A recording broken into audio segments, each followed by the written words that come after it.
Well, welcome back, friends, for another big hour of Friday Live on this September 9th, 2022. Great to be back with you. As we said, we've been away for the month of August, a little hiatus, but I'm still Jim. And I'm still Cheryl. And we're still here. We had a nice hiatus, and it just feels great to be back. You know, you need to take a little time to breathe. Kind of like a European thing. We took off August, all of August. Europe takes off all of August. That's their vacation. At least I slept. I don't know. Don't do the siesta, right? For all of August. Yeah. A staycation, if you will. We were home. Yeah, we really didn't go anywhere. Just when I was doing my program and I was coming to work, we just did Yeah. a little break from our program because we... A little refreshed and renewed, though. So it's great to be back. Thanks for tuning in. And, of course, this hour, we start with our gospel reading for the 24th Sunday in Ordinary Time already. Our good friend, Father Chris Rogers, is here to give his reflection on this Sunday's gospel. And then a little later on, we'll be joined by Kristen Van Uden from Sophia Press to talk about a new book called The Diary of Saint Gemma. And I always like learning about saints I'm not that familiar with, so Kristen will be here to talk about Saint Gemma and her diary that is available through Sophia Press. And so what we'll do, friends, is we'll start with our gospel reading for this coming Sunday, which is the 24th Sunday in Ordinary Time. And am I correct? I'm looking at this. It is a long gospel, yes. Yeah. Sometimes, and you might see in your missal or Magnificat or whatever you use as your worship aid on Sunday, sometimes there's a short form. This looks like it's just the long form, but we can Only read. because I think I'm not sure if they. Well, of course, the This is prodigal from son US. is this is from USCCB, but the prodigal son is the main part of the gospel. But I think the shorter version didn't have it. But I love the prodigal son. Well, I'm going to read this. Okay. And what was my point?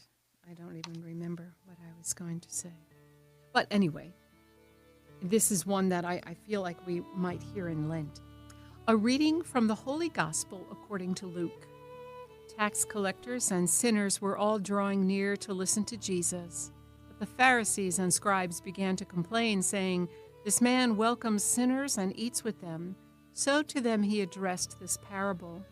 "What man among you, having 100 sheep and losing one of them, would not leave the 99 in the desert and go after the lost one until he finds it? And when he does find it, he sets it on his shoulders with great joy. And upon his arrival home, he calls together his friends and neighbors and says to them, 'Rejoice with me because I have found my lost sheep.' I tell you, in just the same way there will be more joy in heaven over one sinner who repents than over 99 righteous people who have no need of repentance. Or what woman having 10 coins and losing one would not light a lamp and sweep the house, searching carefully until she finds it? And when she does, she calls together her friends and neighbors and says to them, 'Rejoice with me because I have found the coin that I lost.' In just the same way, I tell you, there will be rejoicing among the angels of God over one sinner who repents." Then he said, "A man had 2 sons, and the younger son said to his father, 'Father, give me the share of your estate that should come to me.' So the father divided the property between them. After a few days, the younger son collected all his belongings and set off to a distant country, where he God bless you. Excuse me. Where he squandered his inheritance on a life of dissipation. When he had freely spent everything, a severe famine struck that country, and he found himself in dire need. So he hired himself out to one of the local citizens, who sent him to his farm to tend the swine. And he longed to eat his fill of the pods on which the swine fed, but nobody gave him any. Coming to his senses, he thought, "How many of my father's hired workers have more than enough food to eat, but here I am dying from hunger. I shall get up and go to my father, and I shall say to him, 'Father, I have sinned against heaven and against you. I no longer deserve to be called your son. Treat me as you would treat one of your hired workers.' So he got up and went back to his father. While he was still a long way off, his father caught sight of him and was filled with compassion. He ran to his son, embraced him, and kissed him. His son said to him, "Father, I have sinned against heaven and against you. I no longer deserve to be called your son." But his father ordered his servants, "Quickly bring the finest robe and put it on him. Put a ring on his finger and sandals on his feet. Take the fatted calf and slaughter it. Then let us celebrate with a feast, because this son of mine was dead and has come to life again. He was lost and has been found." Then the celebration began. Now the older son had been out in the field, and on his way back, as he neared the house, he heard the sound of music and dancing. He called one of the servants and asked what this might mean. The servant said to him, "Your brother has returned, and your father has slaughtered the fattened calf because he has him back safe and sound." He became angry, and when he refused to enter the house, his father came out and pleaded with him. He said to his father in reply, "Look, all these years I served you, and not once did I disobey your orders. Yet you never gave me even a young goat to feast on with my friends. But when your son returns, who swallowed up your property with prostitutes, for him you slaughter the fattened calf." He said to him, "My son, you are here with me always. Everything I have is yours. But now we must celebrate and rejoice, because your brother was dead and has come to life again. He was lost and has been found." The Gospel of the Lord. Praise to you, Lord Jesus Christ. Greetings, everyone, and praise be Jesus Christ. With the schools now back in session, NFL football having begun, pumpkin coffee and Wawa, the change of seasons is certainly upon us at this time of year. It's a big shift in time. And in this time, it's great to remember, this is a wonderful reminder that life is moving, it's ongoing, it's dynamic. And as routine as it can be at times, there is change, there is life in life. And that's an important reality. We see that in a particular way this weekend. And while change can be very good, it can be difficult. We're reminded of the difficulty of living.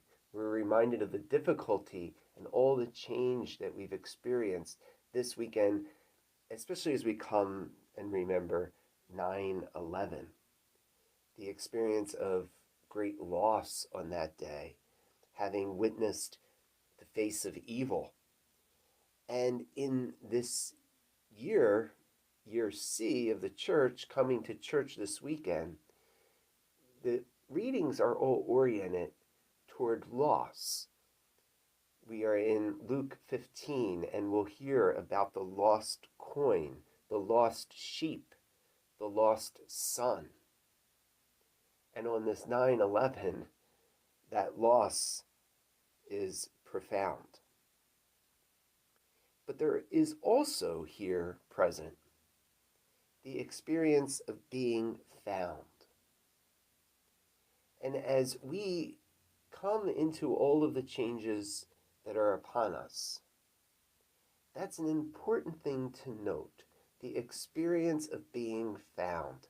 Last week was last Sunday, the feast of St. Augustine and his conversion story. And that beautiful moment when he was finally found, he heard the words of the Lord, "Take and read." And he did it. He heard the preaching of Ambrose. And he discovered and wrote so beautifully to God, "Late have I loved you, O beauty ever ancient, ever true. Late have I loved you. You were within, but I was outside. You were with me, but I was not with you." And there was a profound moment when Augustine not only found the truth intellectually, but he knew that he himself had been found by God, who was waiting for him, who loved him, and who redeemed him.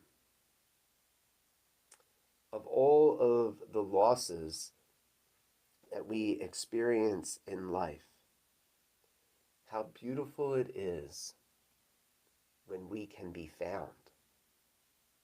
Being found by God grounds us, it secures us, it builds us up in new ways, it gives us a future. And so as the activities are underway, a couple questions. What are you finding in your life? At this point in your life, what are you finding about your relationship with God and other people? What are the patterns, the themes? What are you finding? And allow yourself to be found. Sometimes we're scared to be found by God. In the first reading this weekend, we'll hear about the golden calf and the people who have become depraved, God wanting to come down the mountain. It kind of reminds me of my dad wanting to come up the steps after we've been put to bed and we're carrying on. Don't make me come up those steps. Sometimes we're scared of being found. And yet, God did come to us. He does come down to us and for us in the person of his Son, who reveals to us that yes, we stand convicted, but we are loved. Yes, we are sinners, but we've been called and chosen. Yes, we've been lost, but we can be found. And in his finding us, we have a terrific future. In the Song of Songs we hear, I have found the one whom my heart loves. Jesus, the way, the truth, and the life. As we begin this mid-September week, aware of all the changes and all the loss, let us be more aware of the opportunity to be found. May God be with you.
Well, welcome back, friends. Lovely to have you here. Lovely to be back with you on this September 9th, 2022. And a beautiful day it is. Very, very beautiful day. And tomorrow, actually, I'll make a quick announcement because our good friend, I know you have one too, our good friend Father John Butler over at St. Michael's in Long Branch, they will be remembering tomorrow and joining, actually, people from around the country. Tomorrow is the National Day of Remembrance for Aborted Children. And St. Michael's will join on this in this National Day of Remembrance, calling on Catholics and pro-life Americans to honor the grave sites of our aborted brothers and sisters. Solemn prayer vigils are being conducted at grave sites across the U.S. in memory of aborted children. And St. Michael's is encouraging everyone to carry on the spiritual mission of this Day of Remembrance throughout the year by visiting a grave site of aborted children and by offering prayers of mourning and prayers of healing and reconciliation, prayers for an end to abortion. Now, tomorrow, September 10th, 8 a.m., at St. Michael's, there will be a Mass concelebrated by all the parish priests there at the parish, and also several weekend visiting priests with the Mass is going to have music. Beautiful. And the Mass's intention will be for the heavenly rest of aborted children. And this is at St. Michael's in Long Branch, and that's at 800 Ocean Avenue in Long Branch. So all the Mass is being offered this weekend at St. Michael's for aborted babies, but specifically the 8 o'clock Mass on tomorrow, the 10th, will be concelebrated by the parish priest for that intention. So if you'd like to, 8 a.m. tomorrow, if you're over in the Long Branch area, 800 Ocean Avenue, St. Michael's in Long Branch, will have a very special Mass concelebrated tomorrow morning. I didn't realize that was a national day. I didn't either. We learn something on Catholic radio every day. I tell you, yeah. Even if we announce it ourselves. That's right. All sorts of things coming up now. It's great to see all the parish activities and events being announced. Don't forget, let's remind people about our bulletin board, because you can click on any day and see what's happening in your neighborhood, maybe across to the next door neighboring diocese. All sorts of things. I think we're back to normal. And I know our parish is very, very busy now. You can go there any morning, noon, or evening, and there's cars in the parking lot. There's people in meeting rooms. So there's all sorts of things going on. So now's the time to let us know what your parish is having, maybe an Oktoberfest, a fall fair, whatever it might be. Right. Parish missions, speakers, let us know. Right. Just go to our website, domesticchurchmedia.org, and up in the upper right-hand corner, it says Bulletin Board. Click on that, and you'll get all the information, submissions that people have given us that we've posted, but you can also post your own. So do take advantage of it. It's free, no charge, and it does let people know, and we do have a lot of hits on that page. People are looking to go and do these things. Especially now. Yeah. And because in the movies, all they're doing is bringing back old things. Like you could see Star Wars again. You could see Beauty and the Beast again. I mean, these things have been out for years and years, and they're just bringing them back to the large screen. They've run out of Hollywood has run out of ideas. Yeah. Yeah, there's nothing new. And then pretty soon with October, it's going to be all those gory horror films. Support your local parish and take part in something spiritual that's going to feed your soul. Especially now in the year of the Eucharist, there are many activities across the miles in the diocese, whether there's talks or maybe an exhibit on Eucharistic miracles. Please let us know that these things are happening because people want to partake in them. Here's one in the Diocese of Metuchen, if you're close to there, and you want to explore your vocal ability a little bit. Gee, I think I can sing. I need someone to really help me gain control over this and evaluate this. There's going to be an evening with Daria Dragan, or maybe it's Dragan. Do you know how I don't she know. pronounces? Let's say Dragan, Dragan. She's cantor and has been for years in your sister's parish there with Father Bob Lynham in Kendall Park, St. Augustine of Canterbury. But I know she also cantors all the special events at the Metuchen Cathedral when the bishop has something happening. This is on September 19th, so it's coming up pretty soon, a Monday evening. A physiological approach to singing, not just for music ministers or choral members. Maybe you want to explore your singing voice a little bit and perhaps join your parish choir. Now is the time to get on board as we're starting our new season. This is for singers of all levels. Daria is going to present a process of learning to condition and improve your singer's overall vocal sound. And again, it's a physiological approach. It's what's happening internally and how to produce a better sound, how to activate your brain and your body for the best singing that you can possibly produce. So you want to read more about Daria. She performs all over the region and probably beyond. You can go, I'll give you the website, but just again, when and where. It's Monday, September 19th from 7 to 9, just 2 hours on Monday, September 19th. It's in White House Station, which is right next to Flemington in New Jersey. Our Lady of Lourdes Church, beautiful church and beautiful outdoor grotto of Our Lady of Lourdes. It's a $35 fee, which is, my goodness, for 2 hours. A private lesson would be close to $100 for a 2-hour session. So you can register online. Visit the website, which is NPM, N as in Nancy, P as in pastoral, M as in musician. npmmatuchin.org is the website, and you can read all about it. It's actually going to be a series. They have one in September, one in January, and one again in March with different directors and different vocalists and different topics. But this one is, where do I even get started? Well, it reminds me of a story Frank Sinatra told once. Oh, yes. He was with Pavarotti, and Frank said he's always had a little difficulty closing the notes at the end of a phrase. And he said, Maestro, how do you do that? And what's the best way? And Pavarotti says, Frank, just to close your mouth. So there's your expert tip, advice. Your vocal tip for the day. Now just to close your mouth. You're truly inspired to find out more than just closing your mouth. But, you don't want to do it like Pac-Man. Walk, walk, walk. Well, that's what Pavarotti said. So Yeah.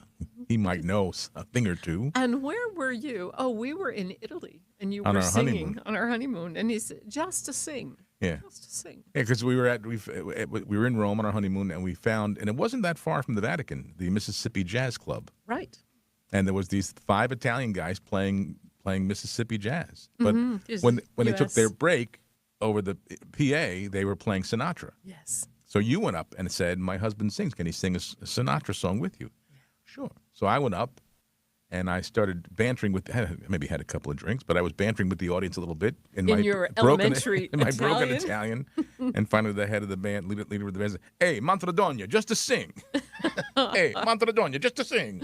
Wasn't that fabulous? And then when we went back, now this is a handful of years ago, when we were there on one of the pilgrimages, I tried to find it. And it turned out it was still there, but under another name.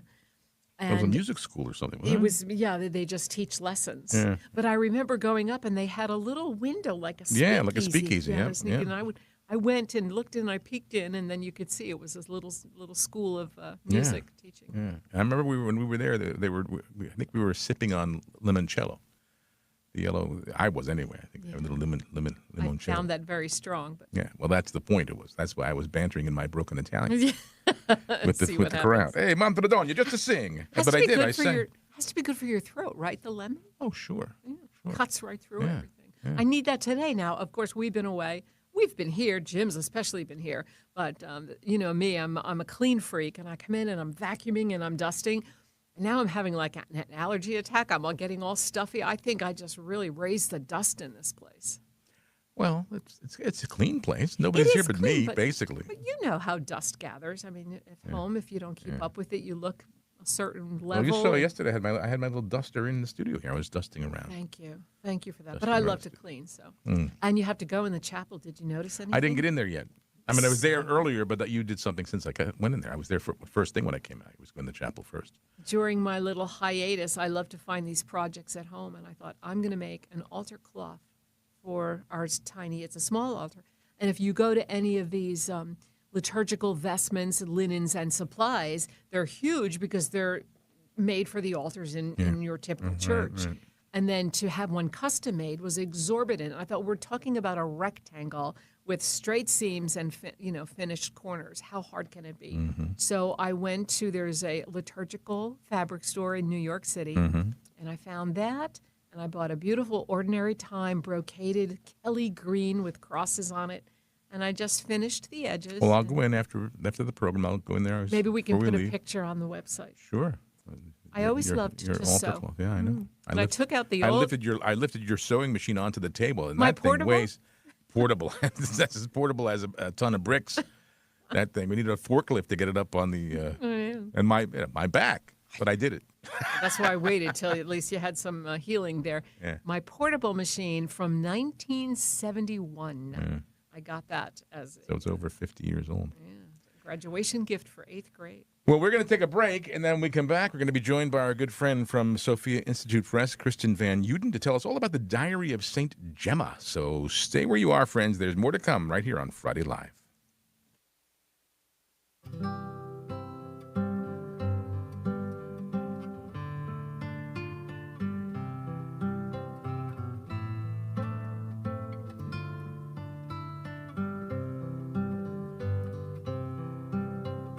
Jesus, my Lord, my God, my all, how can I love thee?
Well, welcome back, friends. And Kristen Van Uden serves as an author spokesperson at Sophia Institute Press. She received her MA in History from the College of William and Mary and her BA in History and Russian from St. Anselm College.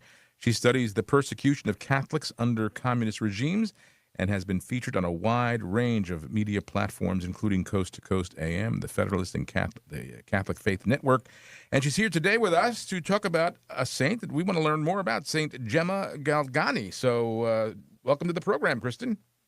Hi, Jim. Thanks so much for having me back.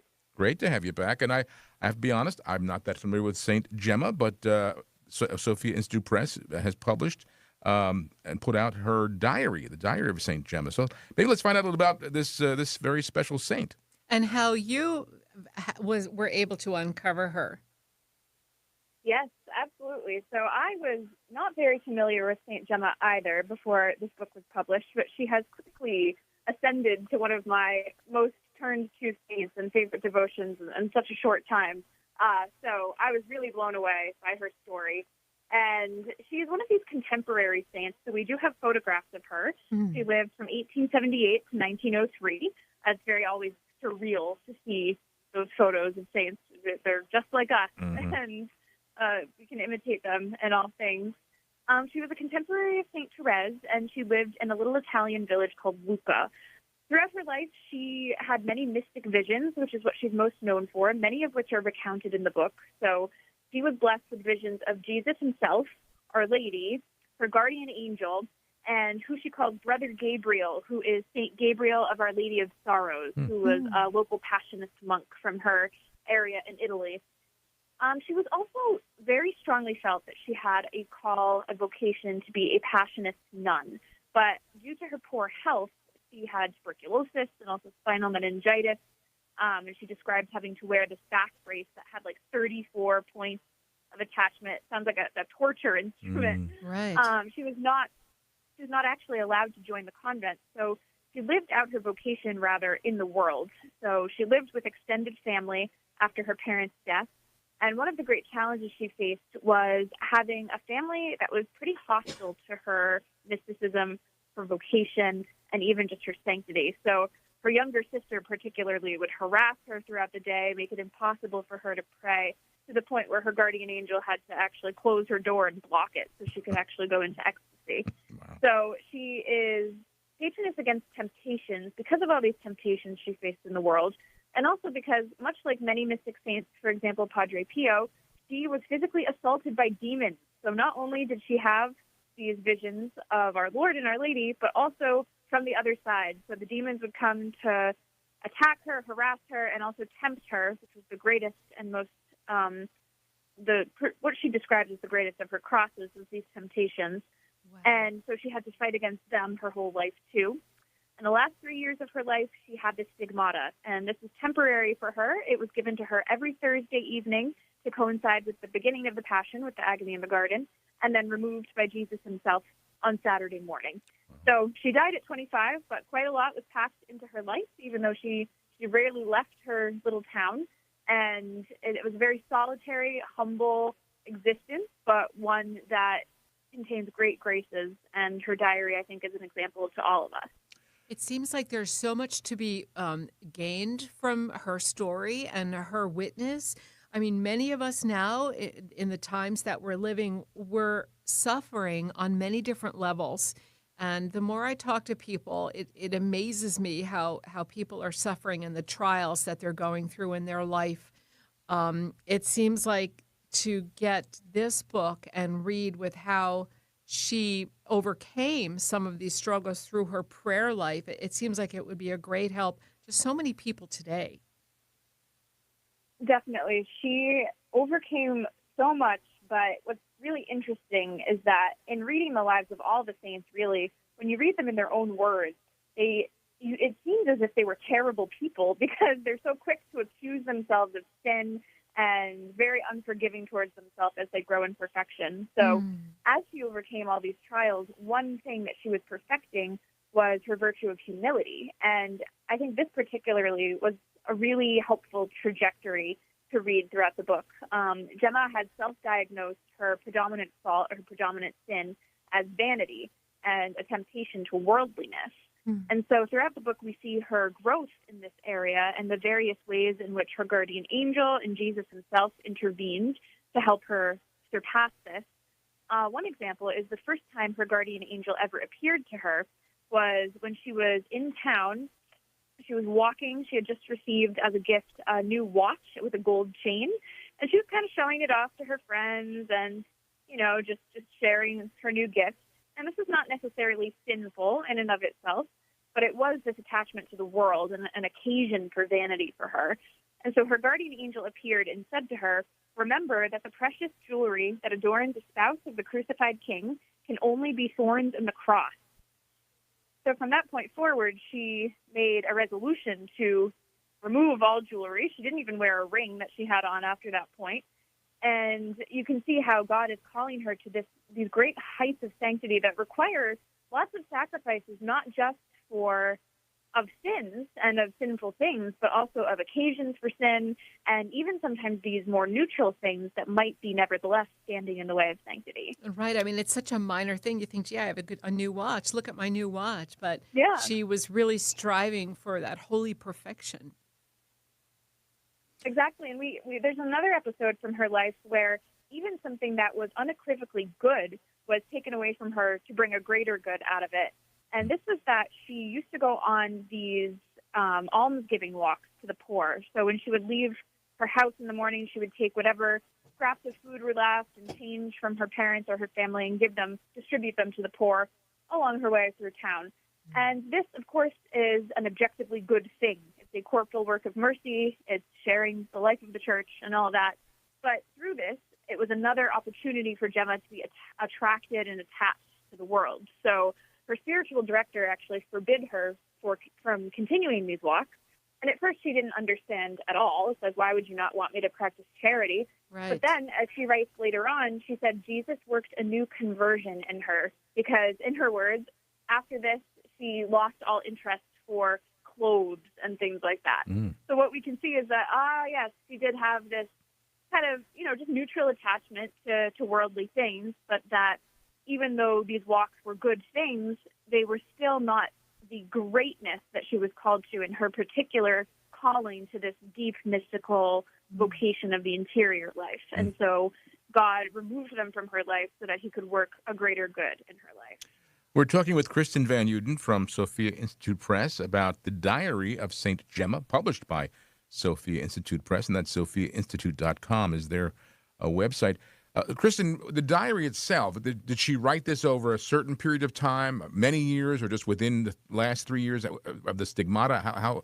What was the purpose of it? She just started to write, or she was told to write? So she began writing it at age 21, and she was ordered by her spiritual director to write it down. So as with many of the saints, St. Therese, again, comes to mind, they think that their lives are not important enough to record, but their spiritual directors, luckily for us, know better and tell them, yes, write this down. This will have a great, effect on souls. And so the first half of the book is her autobiography up to the point where she was 21. And she said that she couldn't always remember in detail everything that happened, but in those instances, her guardian angel would provide the details for her because this is so important to get down. And then from the point of 21 onwards to her death at 25, there were more or less weekly entries, so it picks up and reads as a diary from that point onward. And there's actually an interesting story about how we are even able to have this diary today, because she would keep the manuscript in her drawer in her bedroom, and this makes it very obvious that this was meant to be published because demons would try to prevent her from writing. And the worst case of this is when, as is usual in her life, a demon just ran across the foot of her bed, and she thought nothing of it because, just here they are again to tempt me. She had confidence in Jesus. But the demon yelled out, "War, war, I have your book in my hands." And he absconded with her book. And at this point, he had gone. It was completely gone from the drawer. Didn't know what to do. Her spiritual director was not in town, but even from afar, he decided to perform an exorcism on the manuscript itself. Wow. And as soon as he had done that, it was returned miraculously to her drawer. and it was singed all the way through. So there are photographs of this online. If you look it up, just St. Gemma's Diary manuscript, where it's still preserved to this day, completely burned through, but not burned so badly that you can't read it. So her spiritual director said every page looked like it had been roasted over the fire, but that everything was still legible. So it literally was taken to hell, and then through the power of God returned so that we can gain graces from reading it today. Hence the phrase "to hell and back." Yeah, exactly. It's fascinating. And I've always been intrigued by the lives of the saints, but so many of them, as you well know, we have a painting or a sketch of perhaps what they might have looked like. But the fact that she walked the earth 100 or so years ago, maybe we have grandparents that were alive when she was still alive, or great-grandparents, that it's, like you said, photography, and they're just people like you and me. I know, and it's so, she was very beautiful too. So on the cover is one of the famous portraits of her, and it's just, she's very serious in this portrait. She's like looking into your soul. But it's always fascinating. Unfortunately, we don't have photos, as far as I know, of her stigmata actually, but just every portrait of her, she has the countenance of a saint. There are a few famous ones where she is just eyes raised to heaven praying in her portrait. And clearly, with some people that in your own lives, their sanctity is just obvious from looking at them and from meeting them. And it's clearly the same type of encounter when you look at photographs of Gemma. Now, you mentioned, Kristen, that she's patroness of Against Temptation. Are there other patronages as well? Yes, there are a few. The big one is Against Temptation because, as we said, the demons would come and attack her physically. But as she always recounts, the temptations to sin were the worst things they did to her, because if she had sinned, then this would have been her essentially killing her own soul and giving her will over to sin. And that was the thing she rightly feared more than anything in the world. And she writes of sin. She has such a keen understanding of sin because she personally witnessed how it wounded the body of Jesus, because she had these mystic visions of him. So since she got to know Jesus so intimately, she had this right terror of sin. And so that is her main patronage. And then she's also the patroness of students, of those with back pain because of her ailments, I believe of those who have lost their parents, and also, strangely, of paratroopers. Really? This one comes from a story from just shortly after her canonization in 1940, when the Second World War broke out. There was an Italian platoon, I'm not sure the right word, of paratroopers that made St. Gemma their patron. They prayed to her for safety. They went so far as to have nuns at the local convent sew relics of Gemma into each of their parishes. Wow. And so one day when they went into battle, they all survived, having had to jump from the plane. And one of them pulled the cord twice to the parachute, and it did not open. And then immediately after praying to Gemma, it finally opened. Wow. So that's where that comes from. Okay. Well, wonderful information and a beautiful saint. And so, listeners, again, it's the Diary of St. Gemma. It's published by Sophia Institute Press, and you can check out their website at sophiainstitute.com. We've been talking with Kristen Van Uden. She's the author spokesperson there at Sophia Institute Press. Kristen, as always, we thank you for sharing this beautiful information about this beautiful saint, and thank you for all you do for us. My pleasure. Thank you. Thank you so much. Have a great day. Thank you. God bless you. And friends, you stay where you are. We're going to be right back with more Friday Live, so don't go away. I was actually raised in the Catholic Church. I went to grade school through 6th grade, and pretty much about the time I went to high school, I stopped attending church and really didn't think much more about it for a number of years. The return to church, the Catholic Church, was somewhat of an evolution. I thought I knew what the Catholic Church believed and taught, but learned very quickly from somebody who knew far more about the Bible than I ever hoped to know. I learned that the Catholic Church, what it truly taught, and that's where I needed to be. I'm a recovered alcoholic and drug addict. Without God in my life, I'd probably be dead. God has literally saved my life. I feel like I'm truly on the road to the fulfillment of really all of my desires, which is ultimately to spend eternity in heaven. both myself and my family. If you've been away from the Catholic Church for whatever reason, we invite you to take another look. Visit CatholicsComeHome.org today. Start spreading the news.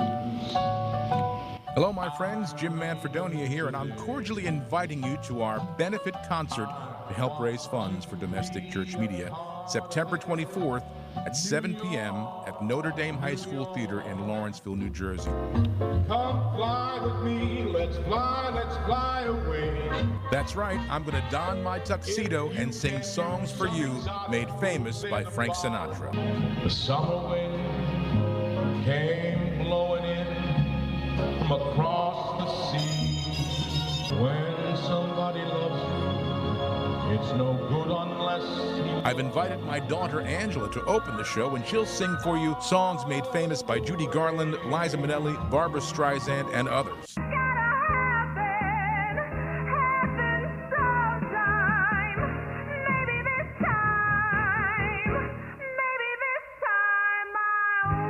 And we'll be backed by the live 19-piece big band, the Summer Swing Orchestra.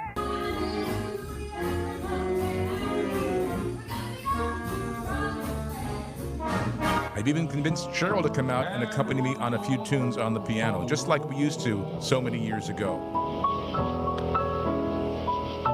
Tickets are $45 for front orchestra, $35 for rear orchestra, and $25 for the balcony, and all proceeds go to support domestic church media. Visit our website and click on the concert banner for all the information and to buy tickets online. Or if you have our free app, check on the lower left-hand corner and click on the concert icon. That's September 24th, 7 p.m., Notre Dame High School Theater in Lawrenceville. I hope to see you there.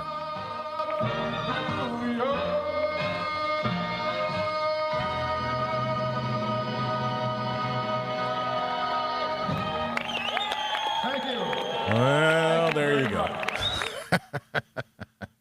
And not only did you invite me, I'm kind of really crashing the party at this point because I'm going to get to play. Yeah, you're going to play with the band all night. Yeah, Because the fun. other piano player's not going to be there, so you're going to sit in and be Got to put my jazz fingers on and swing a little bit. It's going to be a fun night. And you know what? We're going to be giving away tickets between now and then on this program, and I'm going to probably do it during the week too, just to get people excited about coming out. It's going to be a big. We had actually what we're doing is we had a wonderful benefactor who gave us a very significant amount of money to buy tickets with that we can give away to you. So. It goes all comes back to domestic church media, but we want to see you there. It's going to be fun. The bishop says he'll be there. He's going to come, and Yes. Lots of friends and family. So come be a part of a very, very special evening. I'm looking forward to it. And then when it's over, then I get the blues. Sure. And many We've of been you, preparing for this for such a long time now. and some people can relate to that. I mean, I can remember when our children were in their high school play, or in the summer they would do this community theater. And there's so much work, you're getting so exhausted, and then you have the performances, and that next day, Monday, right, you just crash. And then there's a hole in your life because, like, what am I going to do now? And you miss it severely. Yeah, but I tell you, the band is great, and Cheryl's going to be playing the Baby Grand on stage with the band. And of course, Angela, our daughter, is looking forward to it. She's been really excited about it, and I've been excited about it. It's like for me, it's always Here it is, 2 weeks. I know, 2 weeks from tomorrow, the 24th. So if you haven't gotten your tickets yet, please support domestic church media by purchasing tickets and come be a part of a very fun evening, very special evening. It's going to be a lot of fun, and We look forward to seeing everyone. yeah. I mean, it's as we say, it's a not just a fundraiser, it's a fun raiser. Which, by the way, we're going to be on Talking Catholic this weekend. That was fun. We're going to be right? guests on Talking Catholic. Mike and Jen came here Yeah. and they recorded their podcast in our studio, and we had a fabulous, dynamic conversation. We Yeah. could have kept talking with them. And we thank Mike Walsh and the Diocese of Camden. They give us this program every week. And they do a wonderful job. And it airs Sunday mornings at 11 a.m. and then it repeats again on Monday afternoon at 4 p.m. So check it out. We'll be the guest this week. Yeah, As if people don't hear me enough on the station. Right. Oh, there's that guy again. But it was fun to be like on the other side that they were asking us questions. That's the easier side. I think. Right? I think it was easier. Oh, it is easier. Then they're in charge. Then you don't have to worry about just have to answer the question. Kind of sit back and converse. Yeah, that's right. That's Lively discussion. It was a lot of fun. Yeah. We'll But- have to go visit them in Camden now. Oh, down at their place. Mm-hmm. They say they're in a closet somewhere. Yeah, They don't really have a calls it studio. the vault. Yeah, the vault. I'm thinking of, in the bank where there's just like Yeah. a little narrow. And I think that's what it is. maybe. Yeah, there's an old bank where they are. And They're actually literally in the vault. But poor like us. Yeah. But people seem to be impressed when they come here and see what the Lord has blessed us with in this facility. We're Well, very yeah. blessed. Remember when you Thanks, first Steve. walked in this building, you swore you'd never come back in again. Ooh, talk about dust. Here I am, like battling a little bit of an allergy attack. When we first came, The very first time we came to look at the property, yeah. it's like, where do you begin? Where can you? I know we even left and you said, start? I'll never go in that building again. I know, because I'm such a clean, neat freak. But we tackled it. It was a challenge. It was a challenge, but oh my goodness, look what the Lord has given us. I know. Thank you. I can't wait to go into the chapel now after we finish the program and check out the brand new green ordinary time altar cloth that It's a you lovely that you cloth. made. Mm-hmm. You sewed it. Yeah, I did. Yeah. Well, you made your own wedding dress. I mean, I know, and I thought, gee, can I do this? Okay, it's just a rectangle. It's nothing that impressive, but you want it to be just right and good seams and good edges and yeah. to adorn the altar under the sure it's tabernacle. beautiful. It's beautiful. You still have your wedding dress somewhere up in the attic? I'm sure I mean, it's you up in made the it, right? attic. It's probably full of like moth holes or something. What Then you put it in happens? that plastic or something so it Yeah, doesn't it's get. probably fine. Whedon, now there's a project. Yeah, we're done with the concert. Let's go up and clean out the attic. I have to pray to Saint Gemma to have a rapid healing of my back. I had the surgery back in March, and it's healing, but it's not going as quickly as I'd like it to go. yeah. But Saint Gemma will help me now. I'll pray to her. Sounds like. I sound like I just do a little novena to Saint Gemma, then we can get up in the attic. Mm-hmm. Although it has to cool off a little bit. It can't be. But can you imagine the treasures that we'll find up there? Oh, I have my yikes! I have my my box of treasures. I have stuff up there from first grade, second grade. I probably do have some diaries around. Remember those, what do you call them, like an autograph book? Yeah. When you graduated from 8th grade or Yes. high school Yeah. and all your I have friends that. wrote. I know I still have that. I up have there. that. There's a treasure chest up in that attic, right? That we just have to take things down and archive it, and then we always say, in our house, should we start like getting ready for the for our eventual There's departure? going to be a day. And I said, you know what? That's going to be the children's problem. That's right. That's right. So you better be nice to us or we'll really leave you a mess. Let them That'll worry be about up to it. them. All right. Well, listen, we got to go. It's great to be back with you. Thanks to everybody who joined us today, and thank you, listeners, for staying with us. We will be back again next Friday, God willing. I'll be here Tuesday. Have a wonderful weekend, and we'll see you then. God bless you.